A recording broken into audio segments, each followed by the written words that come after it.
tayari tumempokea. Hakika inauma sana, inaumiza sana na inalarua mioyo yetu.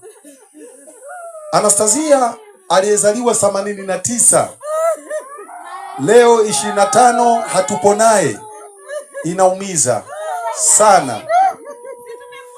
Lakini kikubwa ambacho natamani tuweze kuongea nanyi kabla ya ratiba inayofuata, tujue jambo moja tu.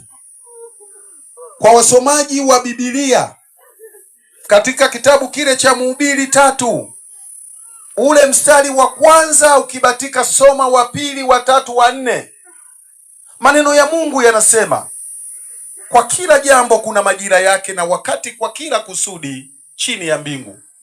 Kuna wakati wa kuzaliwa na wakati wa kufa.